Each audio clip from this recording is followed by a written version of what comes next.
Hello YouTube, my name is Nero and today we have some Call of Duty Advanced Warfare and another episode of Dear Nero, which of course is the weekly series here on my channel where subscribers send me in fan mail and or fan questions, and I do best to go and answer them. To cover on the gameplay today, we are actually playing some Advanced Warfare here on the PlayStation 4, and before we get into the questions here, I want to talk a little bit about the PlayStation 4. A few videos back I said I would love to add subscribers to my PlayStation 4 friends list because I've had fans that have been on the PlayStation forever. This of course is my first time actually being on the PlayStation, and PlayStation fans understandably want me to do open lobbies so we can start hanging out, start playing and stuff like that. I would love to do that, and I said I would love to do that, but I'd have to look into the kind of like how the PlayStation security is set up, and it turns out that when you're playing on PlayStation 4, you can't invite people into your game without having them on your friends list, which is like, what? That doesn't make any sense. It's never been like that on the Xbox. And so the easy solution is like, okay, so I guess I'll just add as much people as humanly possible. That way I can invite as many people as humanly possible. Also turns out that's going to be kind of an ordeal just because there's no option to actually set yourself offline while playing on the PlayStation 4, which really kind of stinks because this is coming from somebody that has like an Xbox background. I've always had the option to set myself offline on Xbox, and I can't do that on PlayStation. So I'm always online. Whenever I'm on PlayStation, I'm always going to appear online and people can join my session. Like potentially thousands of people could all be trying to join my session. So it doesn't really seem to be very good. So the solution I've come up with is I'm going to make a new account. I'll buy another thing of PlayStation Plus. That's okay with me. And I'll make an account specifically for playing and adding subscribers, right? And so whenever I'm on that account, feel free to join my session and stuff like that. That'll be fine. And my other account, my SBNE20 account, will just be kind of my personal account where I won't be adding people. Does that sound good? I think that'll be pretty good. So stay tuned for a video in the future where I talk about the account, how often I'll be playing, and what games we'll be playing, and things like that. And I'm looking forward to adding as many of you as humanly possible on the PlayStation. Perhaps I'll even do something similar on the Xbox. I think that'd be pretty fun. Just have accounts that are specifically dedicated to just having as many subscribers on my friends list as humanly possible. Because of course, with the Xbox One and PlayStation 4, you can have a ton of people on your friends list. But ladies and gentlemen, let's actually go ahead and hop into the questions here because we actually have a lot of great questions for this week's episode of Dear Nero. The first of which he's going to rate. Dear Nero, after the release of Black Ops 3, we'll be having CoD Ghost 2 as well as Advanced Warfare 2. My question is, do you think the Call of Duty sales will slowly go down as they have been doing recently after Black Ops 3 is done, and we will be having Infinity Ward and Sledgehammer to weigh down the community until the next Treyarch game? Sincerely, Tyler from New York. So Tyler, it's always interesting when people bring up the idea of sales figures, like the sales figures declining in Call of Duty, because it's really hard to kind of track that information. Now, of course, there's tons of websites out there, like if you go to Google and you type in Call of Duty sales numbers, first one's going to pop up, or at least it did for me, is statisticbrain.com, and here they actually have all of the Call of Duty games and how many units they have actually sold, but they don't have Advanced Warfare's on here for whatever reason. Now, according to this, which all different websites say different numbers, it's all kind of weird. According to this, Modern Warfare 3 was actually the peak of Call of Duty sales, which was 26.5 million. Number 2 was Black Ops 2, which had 24.4 million, and basically every Call of Duty game has been ridiculously popular. In fact, the last Call of Duty game to not sell over 15 million copies was actually Call of Duty World at War back in 2008. So I do think that Black Ops 3 is going to be a very popular game. I do think that it's going to have really good sales numbers, probably well over 20 million, especially with how hyped the game is, and you know, people like me have been making videos on it, and a bunch of other YouTubers have been making videos on it, and of course it's going to be coming out on the 360, a PlayStation 3, Xbox One, PS4, and PC. It's coming out on all these platforms, right? Apparently a PC version is going to be a lot better than usual. It's just, I think the game's going to be very hyped. I think it's going to be very good, so I think it's going to sell very well. Will Ghost 2, which we're presuming it's going to be Ghost 2, we're presuming the next Sledgehammer game will be Advanced Warfare 2. Will those games do as well? Who knows? But I still think, regardless, I think people... I think they kind of underestimate how popular Call of Duty is, because, like, okay, let's say, you know, Advanced Warfare, which just initially was news when the game first came out, but who knows if it's still accurate. Apparently, Advanced Warfare was selling worse than Ghosts when it first launched. Who knows if that's actually changed since then. But apparently that was the thing. People are like, oh no, the sales numbers are going down, Call of Duty is dying. People don't realize that, you know, Call of Duty still sells well over 15 million copies every single time it comes out, and they put out a new game every single year. Like, it's kind of ridiculous how popular this series is. Like, 15 million copies. Like, there are so many other AAA titles that don't even get anywhere near that, and Call of Duty does it every single year, you know. Call of Duty is ridiculously popular.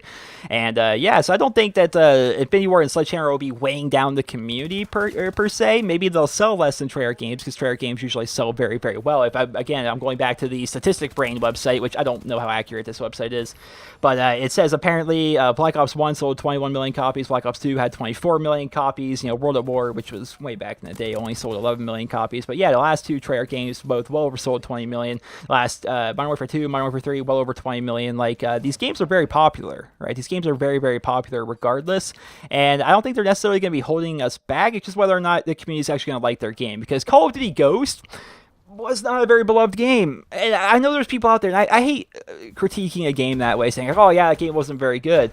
But because I know a lot of you guys like the game, right? It's understandable. I made a lot of videos on the game. Of course, it's a big reason why my channel is where it is today. But Call of Duty Ghost, like, they are selling that game brand new for like $20 right now. Like, I'm pretty sure, like, for $19.99, you could buy a brand new copy of Call of Duty Ghost, which is actually cheaper than what, like, people like GameStop will be selling a used version of Black Ops 2. Like, they're basically giving away copies of Ghosts right now. Like, it's kind of insane. So I think, and Activision's definitely taken note of that. I think the next Infinity War game is going to be a lot better than what Ghosts was, because the community kind of, like, they voted with their wallets, in a sense, in that they just didn't buy the game, they didn't buy the DLC, they just didn't play the game, because you look at the player count on there, there's like, no, this is not a very good game in the eyes of a lot of people, and we're not going to stand for that. We're going to go back to the older games, right? And so I think they're going to have to really change around what they're going to be doing. So I definitely think, I have big hopes, I think, for the next Infinity War game. I think they're really going to turn the franchise around, and hopefully they do so. And Sledgehammer's next game, I think it's going to be good. Advanced Warfare is not a terrible game by any stretch of the imagination, and now that they've actually had their first year of having a Call of Duty game out, I think they're going to make a lot of improvements for their next game as well. So that's going to be pretty fun, I think. I'm definitely looking forward to all these games. Next question, and speaking of looking forward to games, he is going to rate Dear Nero. Since Madden is coming out in a month, what are you most excited about? Also, why don't you like Ultimate Team? Will you try out Ultimate Team this year and maybe post some videos of it, because that would be amazing? From Christian with a K. So Christian, I am definitely excited for Madden. I'm totally excited for Madden. I buy Madden every single year. It's just been a part. It's been a part of my gaming routine every year, is to buy Madden and get Madden and play through Madden. And I understand, like, I'm no one's fool. Madden, we're really not paying for a lot besides like a roster update. Like every single year when Madden comes out, we get slightly better graphics, right? We definitely get some slightly better graphics. They usually have a new theme, like the hit stick theme or the big defense theme, or they usually have a theme. Like, remember like Madden 2004, they had like the QB vision. What happened to the QB vision? That thing was actually pretty cool. But they have a new theme or a new gimmick and better graphics every single year. Maybe a couple new features, but really all we're paying for is like a roster update. You know, new ratings, the rookies that come in, you know, stuff like that. We're basically paying for a roster update with Madden. That's coming from somebody that's actually partnered with EA. Like, they actually send me Madden and other EA games for free and actually pay me to make videos out of it. Like, if you ever see the videos that have the sponsored by EA Ronku thing showing up right at the very beginning of my videos, it's because I'm doing a sponsored video for EA. Like, they send me their games and stuff. And even then, like, I never let that like sway my opinion. Like, I'm always completely honest with you guys. I love Madden, but I can see why people would get tired of the franchise, because they really don't innovate with that franchise at all. What I would be most excited for with that game is if they were to actually update the My Player mode and make it good again. Like, when they first started adding the My Player mode, it was so cool. Like, you had an apartment. And you had this apartment where you could like upgrade it the better you got, and you actually got to talk to your agent, and you actually got drafted and stuff. And the My Player mode now, it's like, okay, pick what team you want to be on. Okay, cool. So we're not going to have a camera angle specific to your position. We're just going to give you the default camera angle, and then you just control your player, right? Whereas back in the day, like, if I were to pick wide receiver as my position, I would be a wide receiver. They would have the camera angle zoomed in on my wide receiver all the way over there on the side of the field. You know, it was really cool. I didn't get to control the play. I didn't get to pick the play. I didn't get to choose when to snap the ball. I was just a wide receiver. The game basically did everything for me. I ran my route. I did my job. It was like actually playing a game of football. Whereas now, if you try to make a wide receiver for the Madden My Player mode, the camera angle is not zoomed in on you at all. You know, you get to pick the play. You get to tell the quarterback when to snap the ball and everything. And it just doesn't feel right. Like, in terms of like, I understand Madden's not supposed to be like an RPG game, but it really takes all like the RPG part out of the game when you're controlling everything. Like, look at me, I'm a wide receiver with a 60 overall. Look at that, I'm now the #1 wide receiver for the New England Patriots. Oh, hey, Tom Brady, how you doing over there? I'm gonna tell you what plays to pick, and I'm gonna tell you when to snap the ball. Sound good? All right, sounds good. It's like, it doesn't feel right. So I definitely wish they would improve upon that. Even go back to way back in the day, before the Madden franchise actually bought out the exclusive rights to the NFL. Like, who remembers ESPN NFL 2K5 back when T.O. was on the cover? In that game, there was actually like a giant mansion that you would have, right? And that was like your crib in that game. And if you would like win the Super Bowl, like the Lombardi Trophy would be in your crib, or you could like decorate your house however you wanted to have it. And you could like, if you won like the league MVP or something like that, you could put the MVP trophy in there. And just like, there was a lot of customization to that game, and like specific things you could unlock by playing the game. And there was a first person mode. Like, there's a lot of innovative things for a game game that came out in like 2005, whereas the newer Maddens just don't have. So I think it'd be cool if they were to try and innovate a little bit and improve the My Player mode. In terms of Ultimate Team, which is ultimately what your question was about, the reason why I'm not a giant fan of Ultimate Team is when I play Madden, I'm more for the My Player mode and for franchise mode. I don't like the idea of like having a bunch of random people on a team. Like my team's the Browns, right? And in Ultimate Team, I would have like the Browns uniforms, hopefully if I got lucky, and the Browns stadium, again, hopefully if I got lucky. And then like all my players be random like third string players from various teams across the league. And then of course you play and then you get coins, and from those coins you buy packs, and from the packs you get to improve your players, and I actually, hopefully get some better players. And from there you can do some cool stuff, like even add in legendary cards, like you can get like Jerry Rice, Remy Smith, and stuff like that in there. That would be cool, and I like the idea of it, I suppose, but ultimately it's just not something I'm super interested in, because I don't like that disconnect where it's like, okay, so here I am playing in the Browns stadium with the 49ers jerseys, with the Patriots third string quarterback, with the Buccaneers second string running back. Like, it just, I don't like that fantasy element to it, really, although I can see why people like it, because you look at like the FIFA Ultimate Team, it's like the most popular thing in the world. Madden's actually catching up to it in terms of popularity, but it's just not for me. I'm more of a franchise mode and My Player mode kind of a player. Next question, he writes, Dear Nero, for Infinity Ward's next Call of Duty game, which we're going to presume is going to be Ghost 2, would you prefer them to continue the trend of a new movement system for every Call of Duty, or would you prefer them to go back to a traditional movement system? I look forward to Dear Nero every week, and as always, keep up the great work. Andy from California. So Andy, what would I like to see? So my knee-jerk reaction is I would like them to go back to a traditional movement system. Advanced Warfare, they really tried to change around the movement system, and in a lot of ways, I like the exosuits. I like the convenience of being able to jump up and not have to climb a ladder. I like the convenience of, if I want to get somewhere quickly, being able to slide and dash forward. What I don't like about exosuits is the double jumping. While at the same time, I like it because you can get places better. But I'm sure you guys have noticed that while you play Advanced Warfare, there's a lot of situations where you turn a corner or something like that, you see a guy, they see you, and both of you double jump in the air and then maybe do a dash or something, and it's like, who can aim better while we're like trying to out jump each other? And just, I was never a giant fan of that. It's very Halo-like in that respect, and I was never a giant fan of Halo for that same idea. I like boots on the ground, like, quick reactions, whoever had the best aim wins, which I understand it takes a ton of aim in Advanced Warfare. If you're having like that jump fest with somebody, it definitely takes a lot of precision, and the person with better aim is usually going to win. I just am not a fan of that system, really. And when I look at what we've seen so far with Black Ops 3, whether it's early gameplay or whether it's the trailers that have been given us to us so far, it looks good, but it definitely doesn't seem like it's going to be the same as the traditional movement system. Now, we haven't actually been able to play this. The beta's right around the corner. We'll actually be able to experience it with the beta when the game itself actually comes out. Who knows? Maybe this new movement system that Treyarch's implementing will actually be a giant improvement on the traditional movement system. Because like I said, I like the fact that I can slide to get places faster. I like the fact that I can dash forward to get places faster. I like the fact that I can jump instead of having to climb ladders to get places and stuff. I like all of that. Like, those are just nice quality of life improvements. I just wasn't a giant fan of the double jumping, and apparently they've kind of taken out the idea of double jumping in Black Ops 3, so who knows if it'll be good. So again, my knee-jerk reaction is I would like for them to go back to a traditional movement system, but at the same time, Treyarch's movement system looks pretty good, and who knows, maybe it'll actually be an improvement, because they wouldn't implement this whole new movement system for it to be bad, right? Treyarch must honestly believe that this is going to be an improvement on the movement system in Call of Duty, that's why they have it in their game. So I'm looking forward to playing around with it. Who knows, it might actually be amazing. Next question, he writes, Dear Nero, do you think there will ever be another Call of Duty game that will be more popular than Black Ops 2? I'm just not sure any of the Call of Duty developers can pull it off. I enjoy watching your videos, and thank you for putting all the time and effort into them. Sincerely, Nick from San Diego. So Nick, Black Ops 2 is ridiculously popular. So popular. Actually, this past weekend, people were sending me screenshots like, hey, look at this. There's almost 200,000 people playing Black Ops 2, and that was like just on the PlayStation 3, right? That wasn't even any of the other platforms. Like, it's ridiculously popular. And of course, with Black Ops 3 coming out soon, a lot of people are going to be going back to Black Ops 2 to try and like prepare for that game, because it's going to be kind of similar in terms of the recoil and the guns and the maps and stuff like that. So I definitely see a lot of people going back to that game. So I think the numbers on Black Ops 2 are just going to skyrocket even more. Will another Call of Duty game be more popular than Black Ops 2? I've said time and time again, I feel as though Black Ops 2 is like the new CoD 4. It's like the game that's come out in recent history that people are always going to compare the other Call of Duty games to, and if they're not good, like, they're always going to go back to Black Ops 2. It was so amazing.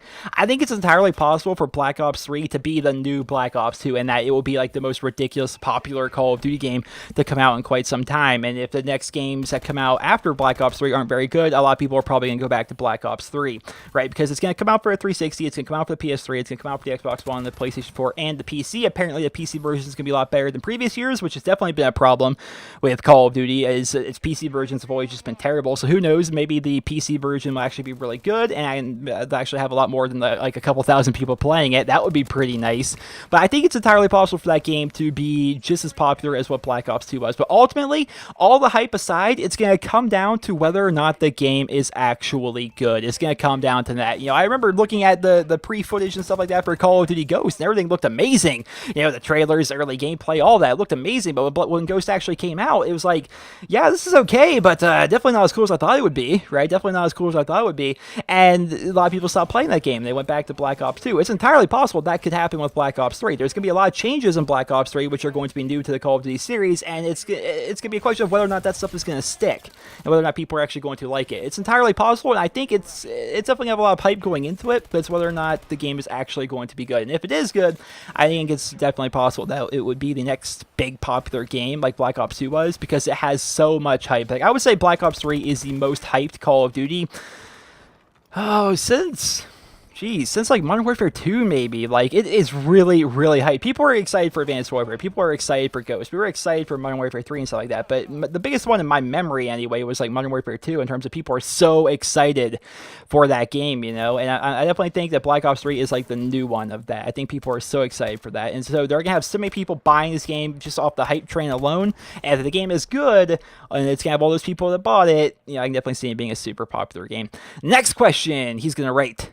Dear Nero, what kind of controller do you use for Xbox One, stock, custom, or etc.? Also, what mods do you have on it, if any? Also, do you plan on getting a custom controller for your PlayStation 4 if you don't have one already? David from California. So, David, I don't actually have any custom controllers whatsoever. I use the stock Xbox One controller, and I use the stock PlayStation 4 controller. I've said it time and time again, I don't like the idea of having custom controllers that, well, I guess it's okay to have a custom controller that's just like cosmetically different, like you just change the colors on it, or you maybe make the buttons a different color, but ones that actually add things to it, like trigger stops or back paddles or things like that. I don't like those, because I feel as though you're entering the pay-to-win territory on console gaming, which I'm just not a giant fan of it. I acknowledge that these controllers, especially like Scuff and Control Freaks and all these other things that a lot of people use, especially here on YouTube, I acknowledge that they actually make the controller better. Right, I acknowledge that, but since it's not a default thing, I feel as though it's still entering like that pay-to-win territory, which I'm just not a big fan of. Like, if they were to make, because we've seen that with the Xbox One, they're be coming out with this new Xbox One gaming elite controller thing, whatever they call it. I've honestly forgot what they called it, but it's essentially going to be like Microsoft's version of a Scuff controller. Now, if that became like the default controller for Xbox, which would ship with Xbox Ones and things like that, I would be all for moving over to a controller like that, because they are better controllers. But until they do that, I would just feel weird using a controller that has all these upgrades and modifications to it, because most of the people I'm going to be facing don't have that. And it's like, oh, I maybe die outgun that guy because I'm good, or die outgun that guy because my controller is better. Like, I just don't like having that question in my head, so I just use the default stuff, and I always have, and I will until they, of course, make a change. Hopefully in the future they'll actually change it around, because I acknowledge, once again, that these Scuff controllers and stuff like that are way better than the default controllers, and I would like for Sony and Microsoft to kind of understand that and make the default controllers a lot more like those. Next question, he rates. Dear Nero, do you think that earnable weapon camos like Diamond and Gold will be irrelevant in Black Ops 3 because of the custom weapon camo creator, Michael from the Music City? So, Michael, I don't think that they will be irrelevant, but I certainly don't think they're going to be as relevant as what camos once were. If I think back to Call of Duty 4, and I think back to Modern Warfare 2 and Modern Warfare 3, even Black Ops 2 to an extent, like, these are games where the camos kind of mattered. You would see a camo on a gun from another player, and you would think to yourself, wow, I know exactly what challenge was associated with earning that camo. That guy works a lot to get this camo, And it was kind of cool that way. Camos were kind of like, hey, look how good I am with this gun, especially if it was like kind of like an underused gun. So going back to Call of Duty 4, which was the first Call of Duty game to have weapon camos, there was a very limited number of camos. There was the woodland camo and the desert camo by default, right? Those were your default ones. And then I believe these numbers changed based on what weapon it is and the weapon category, but and it's also been a very long time since I unlocked any camos in that game, but these are going to be rough estimates here. I'm assuming it's like 25 headshots, I think you unlocked your digital camo. At 75 headshots, you unlock your your blue tiger camo, and 150 headshots, you unlock your red tiger camo, right? And if you were to unlock red tiger for all the weapons in a category, like if you were to unlock red tiger camo, which again is 150 headshots for all the assault rifles, then you unlock a gold camo for your AK-47, right? That was kind of how the system worked in that game, and really there was a very limited number of camos. So if you would see somebody with like blue tiger, which again was like 75 headshots, you would see it on kind of like an underused gun, like a G3, which was like the semi-automatic rifle of that game. It was kind of cool to see that, you know, and you kind of felt proud too, like you're playing Search and Destroy, you're playing a game, and you got this cool shiny camo, you're like, yeah, look how long it took me to get this, you know, I worked really hard with this gun, I'm really good with this gun. It was kind of like a prestigious thing, it was kind of neat. And of course, same thing in Modern Warfare 2, same thing in Modern Warfare 3, but you look at Black Ops, like you just bought your camos in that game, so it's kind of irrelevant, like the idea of like earning your camos or anything like that. Black Ops 2 is kind of the same because there were so many DLC camos. Like there's a lot of great camos in Black Ops 2, but there was a lot of great DLC camos as well, and most people ran the DLC camos, to be perfectly honest. Like Diamond and Gold, those were great. Cherry Blossom, I personally thought was pretty good. I really liked the blue camo in that game as well, but a lot of people ran the DLC camos. And here's like kind of like a theory for you guys. Is it possible that they hide the good camos behind the DLC paywall so more people would buy them instead of just putting them in the game by default? You ever think about that? Like, why are all the DLC camos look amazing as compared to the default ones? But at the same time, I'll play a little bit of devil's advocate here for Sledgehammer, Treyarch, Infinity Ward.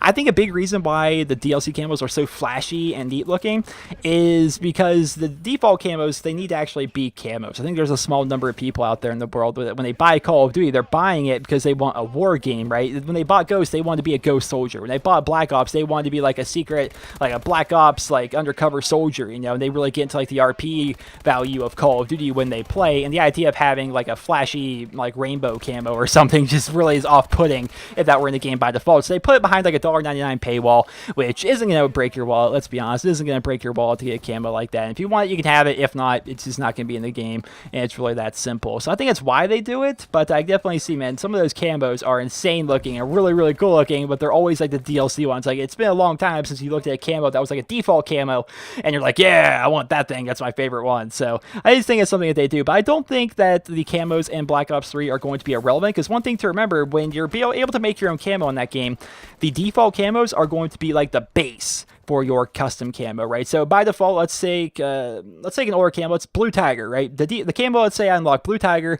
in Black Ops 3. I unlock that, and I set that as the camo on my gun. Then I go into my weaponsmith, or gunsmith. I think it's called the gunsmith. I go into there, and then I start working on my custom camo. So the base of it is going to be Blue Tiger. Then I'm going to be able to add in my own like textures to it, my own colors to it, and whatnot, to kind of make my own camo. So they're not going to be irrelevant in that you're going to have to do these challenges to unlock them as a base camo, but I think ultimately a lot of people are going to be just using these camos as bases to be able to make their own camo, because for the first time in Call of Duty history, something we've been asking for forever, we are going to have the ability to make our own camos, which is going to be pretty awesome. But yeah, I mean, I feel as though camos themselves, like the challenge associated with camos, has kind of become irrelevant over the past couple of years, because DLC camos keep coming out and they're consistently way better than the ones that are default. So it's like, yeah, most people just run the DLC camos because they're, at the same time, they're also very cheap.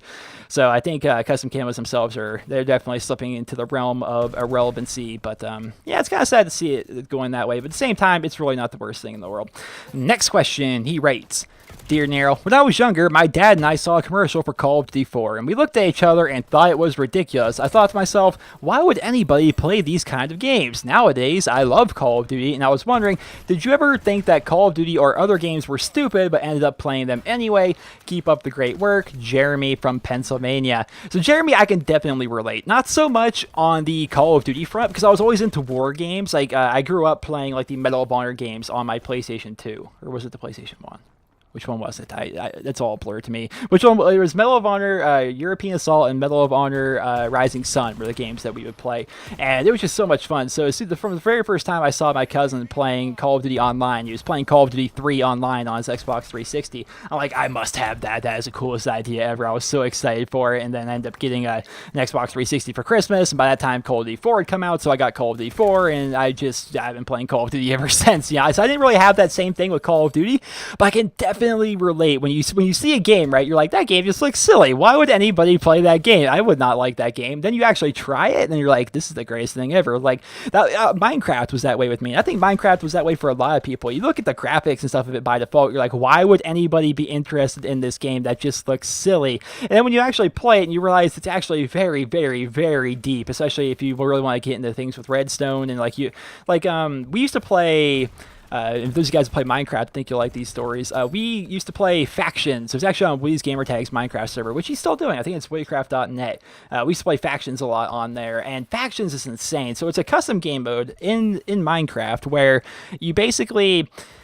How do you describe it? You basically make forts and own land based on how powerful like your team is, and you can bust into other people's forts, which are really hard to get into, and steal their stuff. And it's just an interesting idea for Minecraft, and we played that so much. And we were designing cannons. Like we could actually make a cannon like just out of like normal blocks and redstone. We could make it so we could launch TNT like across the map with these things and accurately hit buildings and stuff like that. And like it was just Minecraft's a really in-depth and deep game. I don't think necessarily a lot of people give it credit for, because at base value you're like, yeah, that's the game where you punch trees, get logs, build a house, and you're done. Stay away from creepers, hide at night. That's what I think a lot of people think Minecraft is like, but it's actually a very deep game, especially if you get into some of the redstone stuff. I looked at like Civilization. I never thought I would like the Civilization series, like a top-down RTS like that. It's like, that's not really that cool, but I love Civilization. I have a ridiculous amount of hours put into Civ 5, and I still play it to this day. I remember looking at like WoW or looking at Hearthstone. It's like, why would anyone play these games? That game came out like 2004. The graphics are terrible. Or Hearthstone, it's like it's a card game. Like card games are cool, but like it's an online card game. How great could it be? Turns out they're both awesome. SimCity, like I remember looking at SimCity, or even like to a lesser extent Cities Skylines. But I knew I would like Cities Skylines because I had already played SimCity. But I didn't think I would like SimCity initially, because it's like, oh cool, you build a city. Like how cool could that be? How fun could that be? Turns out I have like 100 hours played in that game. Like there's a lot of games you look at them and at face value you're like, nah, that's probably not going to be that great. But if you actually give games a chance, chances are a lot of them are going to be fantastic, and you're really gonna end up liking them. Like it sounds crazy, but I didn't think Skyrim would be that great. I remember so many people were freaking out over Skyrim. I'm like, how good could it be? Like, oh cool, you're an elf or into the woods or something like that, whatever it was. And I actually tried out Skyrim, and it turns out I loved the game. Then of course I bought the Elder Scrolls Online after that. Like I'm just a big fan of the Elder Scrolls series as a result of playing that game, and Skyrim has gone down as being like one of the best games in history. Like if you don't give games a chance, you're never gonna find out if you would really like them. So give as many games a chance as you can. And I know I'm definitely hypocritical in saying that, because you guys suggest me playing a lot of games, and I was like, it doesn't look that good, but it's definitely good advice. There's a lot of games out there that when you initially look at them, you may not think they'd be that great. Like, again, going back to, here's an example, Borderlands. So my brother had Borderlands 1 way back when. This is before Borderlands 2 even came out, and he played it a ton. I would watch him play, and I was like, that doesn't look that fun. Like, the graphics don't look very good. Like, the guns look weird. Like, I don't understand what's happening in the story. It didn't seem that great. And if anyone knows anything about me, I'm the biggest Borderlands nerd you will meet. Like, I love that franchise. It's one of my favorite games in history. I played so much Borderlands 1, 2, and the pre-sequel. Like, I love that series. And my first impressions of the game, when I was first watching like my brother play or watching videos of it, it's like, that doesn't look that cool. Like, it looks okay, but like, it doesn't. I don't think I would get into it. Turns out I love it. So definitely give games a chance.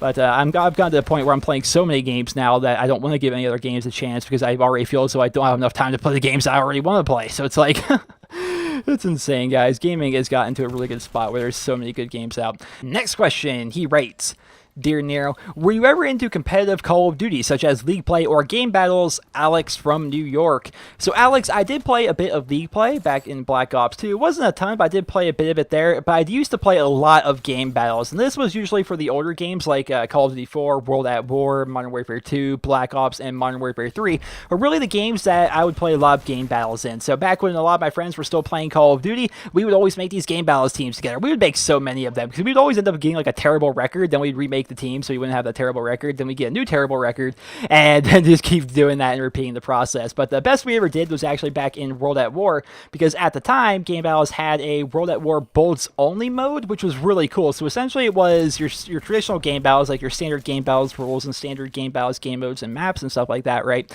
But you could only use a bolt action sniper rifle with no attachments, right? So you had to use like the Mosin or the Arasaka or the Carbine AK or the Springfield, and you weren't allowed to have any attachments on there. So it really came down to like who had better aim with an unscoped bolt-action sniper rifle, while at the same time playing the objective well and doing all the things you have to do in game battles to be successful. And it was really fun, and for a short period of time, very short period of time, our team was actually ranked #1 at that. So that was pretty cool. But aside from that, we never really did anything big in game battles. We would just play it because it was fun. It was a more competitive version of public matches, obviously. So we would do that for a bit. But once my friends kind of all stopped playing Call of Duty, because over the years, man, they've always kind of drifted away, which really stinks. I used to talk to these people every day, and now I have no idea what they're doing anymore. But yeah, back when we used to all play a lot, we used to do a lot of game battles. It was fun. But I haven't really done that since probably Modern Warfare 3 or so. In fact, some of the first videos here on NerosCinema are actually my friends and I playing Game Battles live and Black Ops. So feel free to go ahead and give those a look if you guys haven't seen those videos already. Next day and final question. He is going to write, Dear Nero, do you think that Sledgehammer will continue the Advanced Warfare series after all the negative feedback from the Call of Duty community? And if not, what would you like to see them make next? Keep up the great work. Hunter from Washington. So Hunter, I do think they're going to continue the Advanced Warfare series. I do feel as though exosuits are going to be in the next Advanced Warfare game, but I would say they're probably going to be a lot different than what we saw here. I think they're going to change them around based on community feedback. They're probably going to exist in their next game, but they're not going to exist the same way that they did here in Advanced Warfare. They tried a lot of new things this year, and a lot of them actually paid off. I love the idea of customizing your kill streaks. That was an amazing feature. Why was that not in Call of Duty before? I love the idea of weapon variants. Some people don't like them, understandable, I suppose, but I really like the idea of weapon variants. The idea of a looting system in Call of Duty is really cool. I like supply drops. I like advanced supply drops. I love that entire thing. There's a lot of cool stuff that they did here with this game, but I think ultimately the people that have negative things to say about Advanced Warfare, a lot of it comes down to the movement system and the exosuits. And I do feel as though exosuits, again, are going to be in Sledgehammer's next game, but I feel as though they're going to tweak them one way or another. And they're probably going to tweak them based upon community feedback of Black Ops 3. If you think about it that way, you look at Black Ops 3 and their movement system, it's kind of similar to what we had in Advanced Warfare, but there's not going to be double jumping. It's going to be a bit slower, and if people really take a shining to that, people really like that, perhaps we'll see a reflection of that in Sledgehammer's next game. But I fully expect their next game to be Advanced Warfare 2, or at least a sequel to Advanced Warfare. I definitely think that's going to be the case, because while there has been a good amount of negative feedback from the Call of Duty community, it's definitely something to remember that was the vocal minority, right? The majority of people that play Call of Duty are very casual fans that like to hop on every couple days or so, maybe play an hour or so when they can, and just enjoy themselves, jump around, shoot some guns, get some kills and stuff, right? That's what the bread and butter of the Call of Duty franchise is the casual fan base. And the casual fan base, from what I can tell, doesn't really have too many negative things to say about Advanced Warfare. I think a lot of people really like that game. But again, I do feel as though they're going to have exosuits, but I think they're going to change them. And overall, a lot of the stuff they add to Advanced Warfare was a really good thing, and definitely an improvement on the Call of Duty series. And ladies and gentlemen, that is going to be this week's episode of Dear Nero. I hope you guys all enjoyed it. And if you did, please remember to rate the video wherever you guys feel it deserves. And if you guys would like to submit your questions for next week's episode of Dear Nero, simply send me a personal message here on YouTube. It's a very simple process. You go to my YouTube channel, you go to the About tab. You notice there are multiple tabs on my YouTube channel. You go to the About tab, and from there you'll find a send message button. Be sure to start your message with Dear Nero. That way, when I'm scrolling through all my questions next week, I will easily be able to identify the questions that were specifically sent for Dear Nero as compared to ones that may have been sent for other things. So be sure to go ahead and preface your message by saying Dear Nero. It just makes my life a little bit easier. Once again, guys, I hope you guys all enjoyed this week's Q&A. Remember to leave a rating. Hope you guys all have a wonderful day.